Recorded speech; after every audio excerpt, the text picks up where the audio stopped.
ಮರಾಠಿ ಪುಂಡರ ದೌರ್ಜನ್ಯ ಖಂಡಿಸಿ ಕನ್ನಡ ಪರ ಸಂಘಟನೆಗಳು ಇಂದು ಕರ್ನಾಟಕ ಬಂದ್ಗೆ ಕರೆ ನೀಡಿದ್ವು. ಆದರೆ ಶಿವಮೊಗ್ಗದಲ್ಲಿ ಯಾವುದೇ ಬಂದ್ನ ಪರಿಣಾಮ ಕಾಣಿಸಿಲ್ಲ. ಎಂದಿನಂತೆ ಸಾರ್ವಜನಿಕರು ತಮ್ಮ ದಿನನಿತ್ಯ ಕೆಲಸದಲ್ಲಿ ಭಾಗಿಯಾಗಿದ್ದಾರೆ. ವಿದ್ಯಾರ್ಥಿಗಳು, ಖಾಸಗಿ ನೌಕರರು, ಬೀದಿ ಬದಿ ವ್ಯಾಪಾರಿಗಳು, ಆಟೋ ಮತ್ತು ಟ್ಯಾಕ್ಸಿಗಳು ಎಂದಿನಂತೆ ತಮ್ಮ ಕೆಲಸದಲ್ಲಿ ಭಾಗಿಯಾಗಿದ್ದಾರೆ.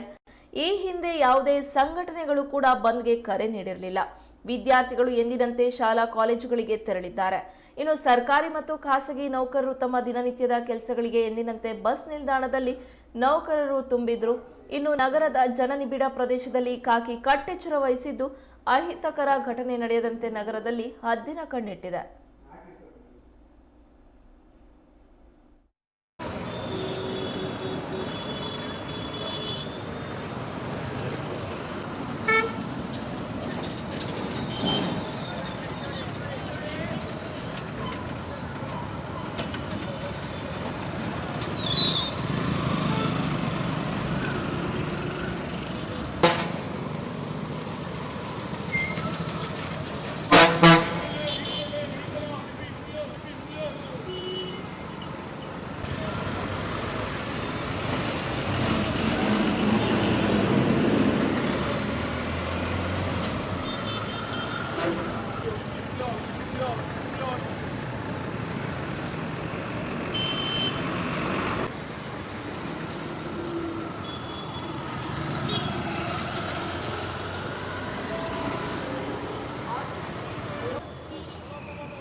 ಕನ್ನಡ ಪರ ಸಂಘಟನೆಗಳು ಇಂದು ಕರ್ನಾಟಕ ಬಂದ್ಗೆ ಕರೆ ನೀಡಿದ್ವು. ಮರಾಠಿ ಪುಂಡರ ದೌರ್ಜನ್ಯವನ್ನ ಖಂಡಿಸಿ ಇಂದು ಬಂದ್ಗೆ ಕರೆ ನೀಡಲಾಗಿತ್ತು. ದೃಶ್ಯದಲ್ಲಿ ನೀವು ನೋಡ್ತಾ ಇದ್ದೀರಾ ಶಿವಮೊಗ್ಗದಲ್ಲಿ ಯಾವ ರೀತಿಯಾದಂತಹ ಚಿತ್ರಣ ಇದೆ ಅಂತ ಹೇಳಿ. ಶಿವಮೊಗ್ಗದಲ್ಲಿ ಬಂದ್ಗೆ ಯಾವುದೇ ರೀತಿಯಾದಂತಹ ಪ್ರತಿಕ್ರಿಯೆ ವ್ಯಕ್ತವಾಗಿಲ್ಲ. ಎಂದಿನಂತೆ ಸಿಟಿ ಬಸ್ ಆಗಿರಬಹುದು, ಸರ್ಕಾರಿ ಬಸ್ಗಳಾಗಿರಬಹುದು, ಶಾಲಾ ಕಾಲೇಜಿಗೆ ತೆರಳುವಂತಹ ವಿದ್ಯಾರ್ಥಿಗಳಾಗಿರಬಹುದು, ಕೆಲಸಕ್ಕೆ ತೆರಳುವಂತಹ ನೌಕರುದಾರರಾಗಿರಬಹುದು, ಪ್ರತಿಯೊಬ್ಬರು ಕೂಡ ದಿನನಿತ್ಯದ ಅವರ ಜೀವನದಲ್ಲಿ ಅವರು ಬ್ಯುಸಿಯಾಗಿದ್ದಾರೆ, ಓಡಾಡ್ತಾ ಇದ್ದಾರೆ. ಖಾಸಗಿ ಬಸ್ಗಳು ಕೂಡ ಎಂದಿನಂತೆಯೇ ಸಂಚರಿಸ್ತಾ ಇದೆ. ಇದು ಶಿವಮೊಗ್ಗದ ದೃಶ್ಯಗಳು.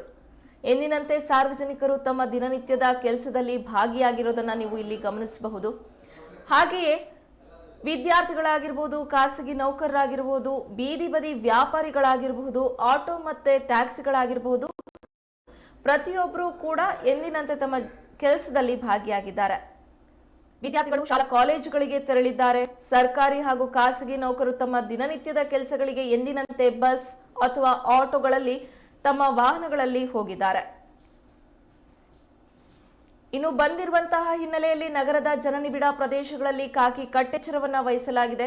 ಯಾವುದೇ ಅಹಿತಕರ ಘಟನೆಗಳು ನಡೆಯದಂತೆ ನಗರದಲ್ಲಿ ಹದ್ದಿನ ಕಣ್ಣನ್ನ ಇಡಲಾಗಿದೆ.